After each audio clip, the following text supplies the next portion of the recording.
வணக்கம். Welcome to அங்கனா சமையல்.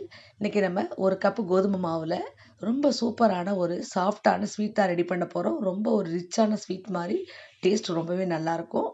வாங்க எப்படி செய்யுதுன்னு பார்க்கலாம். நீங்க இப்போ நம்ம சேனலை சப்ஸ்கிரைப் பண்ணலைன்னா மறக்காம சப்ஸ்கிரைப் பண்ணிக்கங்க. இப்போ ஒரு பேன் அடுப்புல வச்சு 1 கப் கோதுமை மாவை சேர்த்து நல்லா வறுத்துக்கணும். இதோட பச்சை வாசனை போய் கொஞ்சம் நிறம் மாறி வாசம் வர மாதிரி கொஞ்சம் நிதானமா அடுப்பு மீடியம்லயே வச்சு வறுத்து விட்டுக்கலாம். இப்போ பாருங்க நல்லா வறுபட்டுருச்சு. இப்போ கொஞ்ச நேரம் நல்லா கலந்து விட்டுட்டு நம்ம எடுத்துடலாம். நல்லா வாசம் வரணும். அது மாதிரி வறுத்துக்கணும். இப்போ நம்ம இதில் எடுத்துடலாம். இப்போ நம்ம அடுப்பில் வேற ஒரு பேனை வச்சு 1 கப் கோதுமை மாவுக்கு 1.25 கப் அளவுக்கு சர்க்கரை சேர்த்துக்கலாம். சேர்த்துட்டு 1/2 கப் அளவுக்கு தண்ணி சேர்த்துக்குங்க. சேர்த்துட்டு இது நல்லா மிக்ஸ் பண்ணிகிட்டே இருங்க. இது நல்லா கொதித்து வரணும்.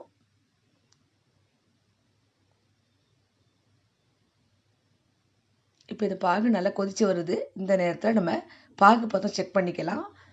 இப்போ இது மாதிரி எடுத்துகிட்டு இந்த கரண்டியை தொட்டு பாருங்கள்.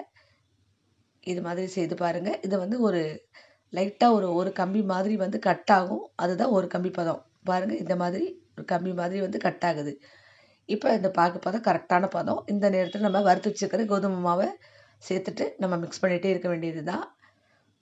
நல்லா ஈவனாக மிக்ஸ் பண்ணி விட்டுக்குங்க. இப்போ இது மாதிரி நல்லா கலந்த பிறகு கொஞ்சம் திக்காகும்.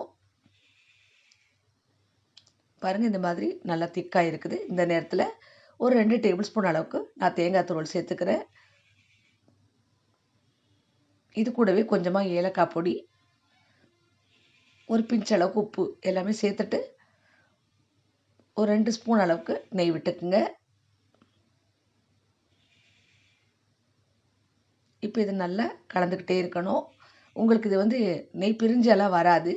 இது கொஞ்சம் கெட்டியாகி நல்லா உங்களுக்கு பொரிஞ்ச மாதிரி வரும். அது வரைக்கும் நம்ம மிக்ஸ் பண்ணிகிட்டே இருக்கணும். இடையில் 1 ஸ்பூன் அல்லது 2 ஸ்பூன் அளவுக்கு நெய் சேர்த்து நம்ம மிக்ஸ் பண்ணிகிட்டே இருக்கலாம்.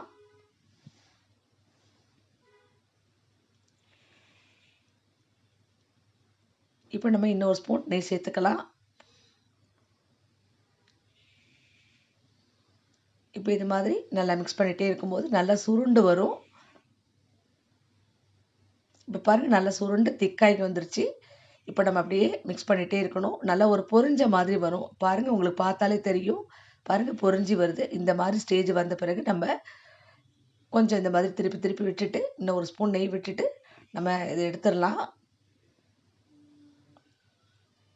இப்போ நம்ம ஒரு ட்ரேயில் இதை சேர்த்துக்கலாம். நான் ஏற்கனவே ஒரு ட்ரேயில் பட்டர் பேப்பர் சேர்த்து ஆயில் சேர்த்து வச்சுருக்கிறேன். இப்போ இந்த ட்ரேயில் நம்ம இதை சேர்த்துடலாம். இப்போ இதை நல்லா ஒரு ஸ்பூனால் நல்லா லெவல் பண்ணி விட்டுக்கலாம்.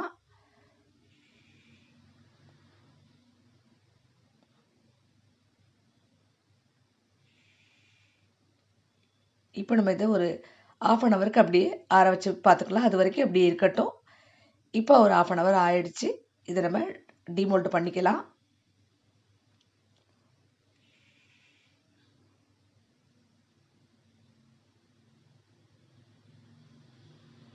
இப்போ நம்ம வந்து பட்டர் பேப்பர் எடுத்துகிட்டு நம்ம கட் பண்ணிக்கலாம். நமக்கு ரொம்ப ரொம்ப சூப்பராக ஒரு 10 நிமிஷத்தில் டக்குன்னு 1 கப்பு கோதுமை மாவு இருந்தால் போதும்.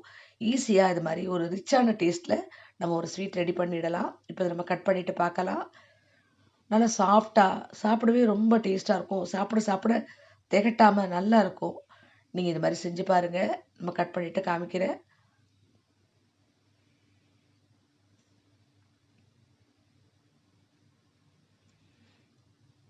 பாருங்கள், எவ்வளோ சூப்பராக இருக்க பாருங்கள். இதோட டெக்ஸ்சரே சாப்பிடணும் போல் இருக்குது. ரொம்ப ரொம்ப சூப்பராக இருக்கும்.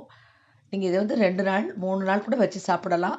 ரொம்ப சுவையான ரொம்ப ஒரு சாஃப்டான ஸ்வீட் நமக்கு 1 கப்பு கோதுமை மாவில் ரெடி ஆகிடுச்சு. நீங்களும் கண்டிப்பாக ட்ரை பண்ணி பாருங்கள். ஃப்ரெண்ட்ஸ், இந்த வீடியோ உங்களுக்கு பிடிச்சிருந்துன்னா மறக்காமல் நம்ம சேனலை சப்ஸ்கிரைப் பண்ணிக்கோங்க. லைக் பண்ணுங்கள், ஷேர் பண்ணுங்கள். எப்படின்னு செஞ்சு பார்த்துட்டு கமெண்ட்டில் சொல்லுங்கள். இதே மாதிரி நிறைய வீடியோஸ் நம்ம சேனலில் இருக்குது. போய் செக் பண்ணி பாருங்கள். நன்றி, வணக்கம்.